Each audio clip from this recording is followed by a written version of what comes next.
Every day, people in more than 190 countries use CIS, the US dollar, even if they've never been to the US, and even if they hate America. This paper decides the price of fuel, housing, food, and even war. And here's the crazy part. Unlike other currencies, it isn't baked by gold or silver or anything real. So why does the world trust it so much? Because somewhere along the way, the dollar stopped being money and became power itself. Rome had its legions, Britain had its navy, and America has the dollar.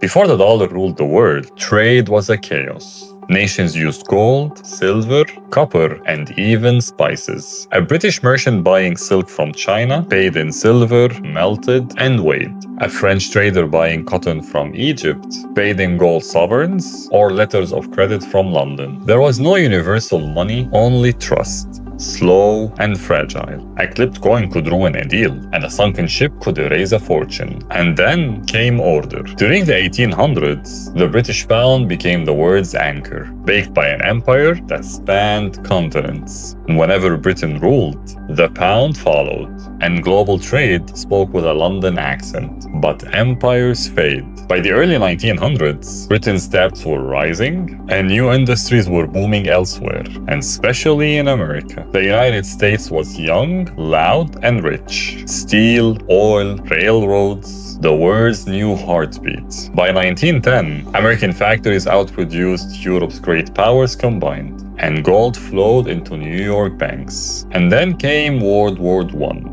While Europe bled, America supplied weapons, food, medicine, all sold for gold.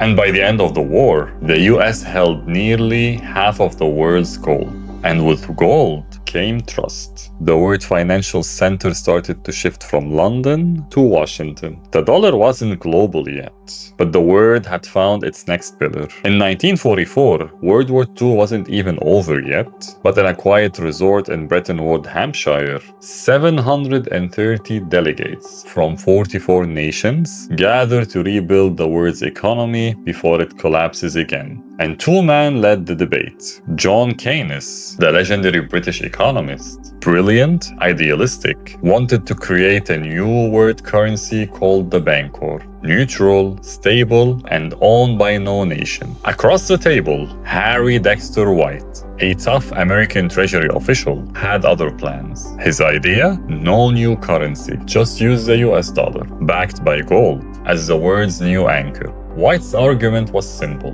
America held 2/3 of the world's gold. Its factories were untouched by war, and its banks were full. If stability is what you want, he said, let the strongest economy guarantee it. And after 3 exhausting weeks of negotiations, the Bancor idea died on the table, and White's plan won. The Bretton Woods Agreement was signed. Every major currency in the world would be pledged to the US dollar, and the dollar itself would be pledged to gold, $35 an ounce. It was brilliant. Every country could now rebuild with a stable exchange rate, and the dollar became the spine of global trade. But there was a catch. Only the US held enough gold to honor that system. And while the world thought it was building peace, America was building control. Bretton Woods wasn't just an agreement, it was a peaceful economic coup. The day the US dollar replaced the British pound as the planet's foundation. When World War II ended, the US stood tall while Europe and Japan lay in ruins. And through the Marshall Plan, Washington poured billions into rebuilding Europe,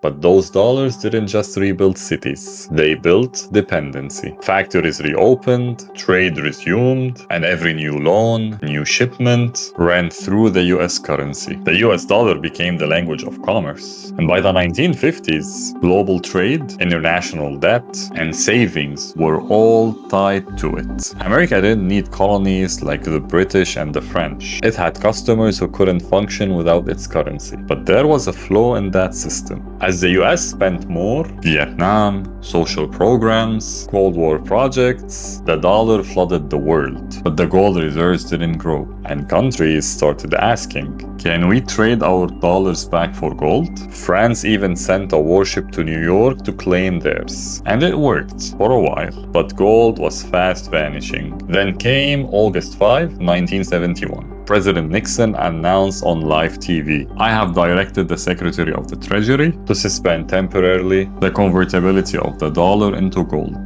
And temporarily became forever. The gold standard was gone, and the dollar was now just paper baked by faith. It should have collapsed. Instead, America found a new anchor. Without the gold, the dollar's foundation was cracking. Inflation spiked, confidence fell, and the world started asking, why should we trust your paper anymore? And that's when Washington made its boldest move yet. It tied the dollar to oil. In the early 1970s, the Middle East was a chaos. OPEC was rising, oil prices were exploding, and the US faced fuel shortages. At the same time, Saudi Arabia, the biggest oil producer on earth, wanted protection. The kingdom was rich, but surrounded by threats. Regional wars, revolutions, and the Soviet Union leaning nearby. So in 1974, US diplomats arrived in Riyadh with an offer the Saudis couldn't refuse. We will protect your monarchy, we will arm your military,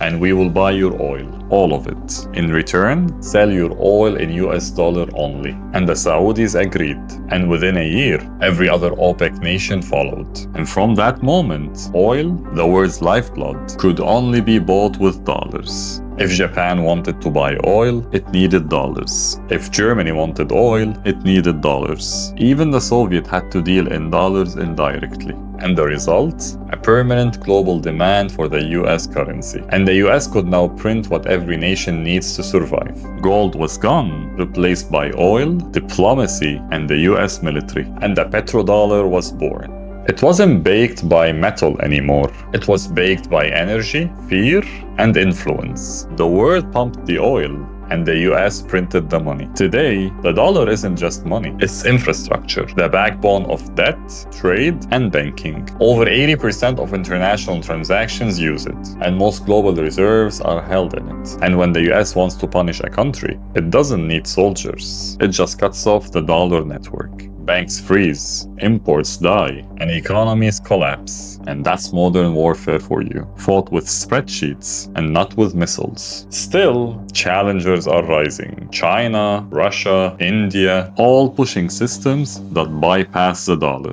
Gold reserves, local currencies, even digital trade routes. But the truth is, the dollar is so deeply woven into global trust, it's almost impossible to replace it. From gold to oil, and from trust to control, the dollar story is the story of modern power. It didn't dominate because it was flawless. It dominated because every other alternative fell apart first. The world didn't choose the dollar freely. It chose it because it had no choice. And as long as faith in America's economy and system holds, the dollar's throne stands. But if that faith ever cracks, its fall will shake every market, every bank, and every home on earth. The dollar, the empire you cannot see, but you feel every time you pay.